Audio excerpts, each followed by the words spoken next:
Commentaire BD sur Anaïs Nin sur la mer des mensonges. Superbe, superbe BD de Léonie Bischoff. C'est du côté de chez Casterman.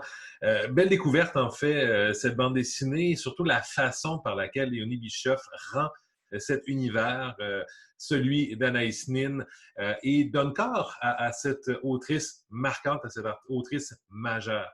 Alors, peut-être premier élément qui en ressort particulièrement, c'est, je pense, cet a priori que Léonie Bischoff a de donner plusieurs voix plutôt qu'une seule voix à Anaïs Nin à l'intérieur de ce récit. Donc, question peut-être de rendre un peu le tiraillement qui l'amène entre différentes facettes d'elle-même, dans cette quête d'elle-même également qui est mise de l'avant à l'intérieur de ce récit. On se reporte un peu pour contextualiser. Donc, on est dans une adaptation BD d'une partie, d'une portion des œuvres d'Anaïs Nin. Donc, c'est son journal de l'amour. Donc, on est autour des années 1930 et donc, on retrouve Anaïs Nin qui vient d'arriver dans une nouvelle ville, qui cherche un peu à s'établir. Donc, on est à Paris. Son conjoint donc, a pris un métier qui lui plaît peut-être un peu moins, métier de banquier, pour permettre à Anaïs Nin de se consacrer à la création. Et à l'intérieur de cette relation-là, ben, elle ne va pas réussir à trouver le moteur créatif dont elle a besoin. Éventuellement, elle va rencontrer Arthur Miller qui va lui offrir peut-être un peu justement cette énergie-là, cet accompagnement-là aussi, ou cette liberté de création-là. Mais en même temps, l'autre relation demeure essentielle. Donc, il y a un début de tiraillement. Éventuellement, on ajoute aussi à ça d'autres individus, d'autres personnages, entre autres l'épouse aussi d'Arthur Miller, avec qui elle va avoir une certaine relation également. Donc, on est beaucoup dans une recherche d'une certaine liberté, dans une recherche d'une liberté de créer, dans la volonté d'atteindre et de pousser, de permettre cette création-là, dans une recherche du feu créatif. Donc, bref, il y a une recherche de soi-même, si on peut dire, qui est ancrée à l'intérieur de cet ouvrage-là, où on sent justement que Anaïs Nin va se découvrir et va découvrir ce dont elle a besoin à travers ces différentes relations-là.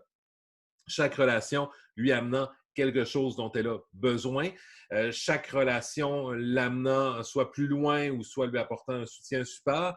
Et donc, comment on compose un peu avec cette logique-là? Et à travers tout ça, bien, évidemment, la création elle-même, donc l'écriture, la discussion autour de l'écriture. Donc, c'est très riche, si on peut dire, en termes de propos. Et évidemment, ça se base sur des livres qui sont solides eux aussi, au minimum. Alors, donc, c'est certain qu'il y avait là matière quand même à faire quelque chose de très stimulant, mais on a vu dans des adaptations, il peut y avoir des ratés, il peut y avoir des enjeux, des défis qui ne sont pas relevés, donc c'est pas du tout le cas là-dedans. Donc, vraiment, je disais tantôt, elle donne corps, Léonie Bischoff, à Anaïs Nin d'abord, puisqu'on parle d'une BD biographique, et elle donne corps à l'Anaïs Nin telle qu'elle s'est racontée, telle qu'elle s'est livrée dans ses journaux. Et donc, on revient à l'idée des pluralités de voix pour exprimer justement ce tiraillement-là entre les différentes relations, mais surtout entre les différentes facettes d'elle-même qu'elle va aller attraper dans cette quête-là qu'elle a. Et comment elle va, à travers tout ça, se trouver elle-même et bien s'ancrer aussi elle-même. Donc, c'est vraiment ce qu'on découvre dans cet album. Un album qui est très, très coloré, qui est vraiment superbe aussi, là, dessiné donc au crayon de couleur avec plusieurs pages qui sont absolument magnifiques, là, sincèrement. Des compositions qui sont à différents traits dans un ensemble qui est, disons, duquel il émane une belle quiétude, une belle lumière aussi, et dans lequel on va être capable également, par le biais du visuel, d'aller nous chercher des moments plus fantasmés, d'aller nous chercher des moments de création aussi, d'ancrer cette dynamique-là, cette étincelle-là. Donc, bref, vraiment un coup, une réussite, disons-le comme ça. J'allais dire un coup de maître, on peut dire une réussite de Léonie Bischoff avec cet ouvrage-là.